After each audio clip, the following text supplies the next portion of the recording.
눈에도 온전히 보는 길이 있고 마음에도 온전히 향하는 길이 있습니다. 우리의 눈길이 가야 할 곳, 우리의 마음을 쏟아야 할 것이 무엇인가? 오늘 본문은 우리에게 이러한 질문을 던집니다. 예수님의 당시에 예수님께 가까이 나아왔던 무리들은 각기 자기의 관심, 자기가 이루고자 하는 소원, 자기가 원하는 목적을 두고 예수님을 찾아왔습니다. 그래서 사람들은 예수님이 자기가 바라는 것을 다 들어주고 또 이루어주고 또 그것을 이룰 만한 능력이 그 예수에게 있는지, 그래서 예수를 따라가면 자신이 원하는 것을 제공해 줄 수 있는지 그 증거를 찾기를 원했습니다. 그래서 자꾸 표징을 구했던 것이죠. 자기가 원하는 것을 줄 수 있는 능력이 있는지, 그런 힘이 있는지 자기를 만족시켜주고 자기에게 그러한 힘이 되어줄지를 구했던 것이죠. 그래서 눈에 보이는 것, 이 세상이 자랑하는 것, 그리고 자기에게 만족이 되는 것을 끊임없이 예수님을 통해서 얻고자 했던 것이죠.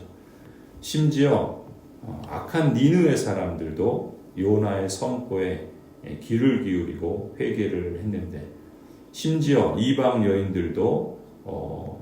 여인인 남방 여왕도 솔로몬의 지혜에 귀를 기울이고 멀리서 찾아오기까지 했는데, 정작 하나님의 언약 백성들은 요나보다 크고 솔로몬보다 크신 예수님을 보고도 보지 못했던 것입니다. 사람들은 이 땅의 목적을 두고 이 땅이 전부인 줄 알고 있었기 때문이죠. 그래서 이 땅에 온통 마음을 쏟고 이 땅의 것들에 온통 눈길을 쏟았던 것입니다. 예수님께서 말씀합니다. 아무도 등불을 켜서 음속이나 말 아래에 놓지 않고 등경 위에 놓아두어서 들어오는 사람이 그 빛을 보게 한다.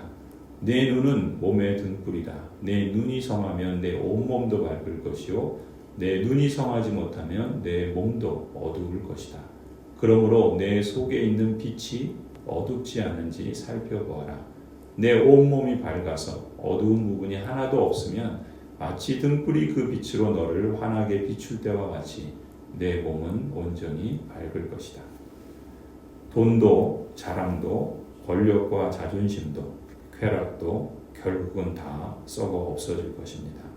좀이 들고 녹이 생기고 도적질해가고 없어지고 마는 것이죠.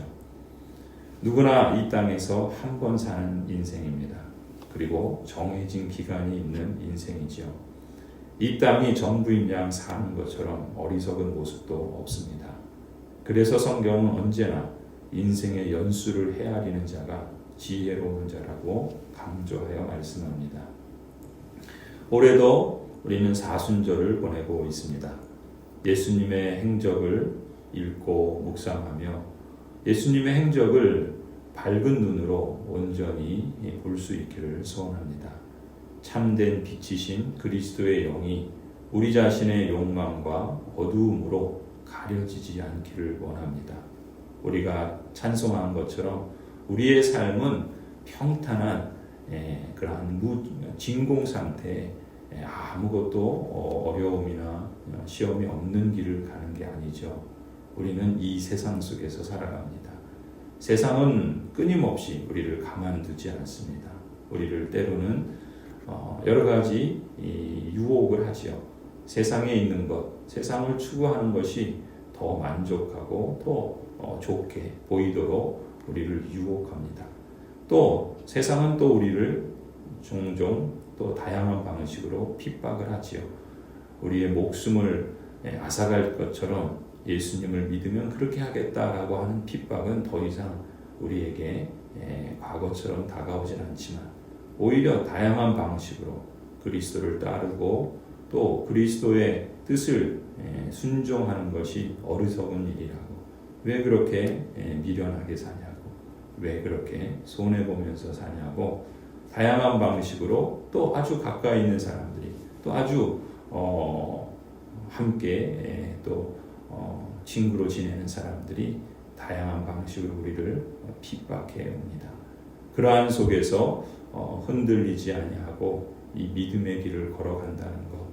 우리는 무엇보다 우리 자신 안에서 그 힘과 능력을 찾을 수도 있지만 또한 무엇보다 우리 위에 참된 빛이 되시는 예수 그리스도께서 우리를 온전히 밝게 비춰주시기를 또한 찾고 추구해야 할 줄로 믿습니다.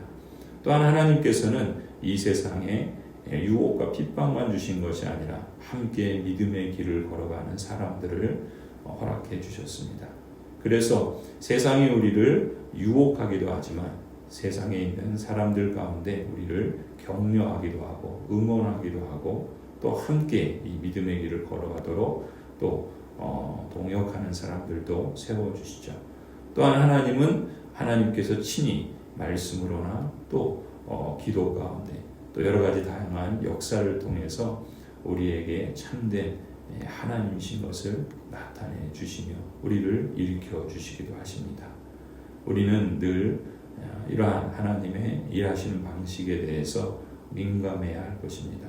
특별히 우리 속에 두신 말씀의 빛, 성령 하나님을 통해서 이 말씀으로 우리에게 조명하시고 또 비춰주시는 그 일들이 어두워지지 않도록 늘 살펴보아야 할 것입니다.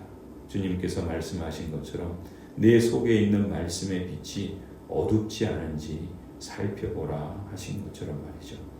하나님의 그 말씀을 듣고 또 그 말씀을 지키는 자가 복이 있다라고 예수님 말씀하십니다. 하나님의 말씀을 좀 더 밝게 배우고 온전히 실천하려는 마음, 하나님의 뜻에 눈을 돌리려는 마음, 하나님의 나라의 길을 따르려는 그러한 삶이 복이 있다 믿습니다.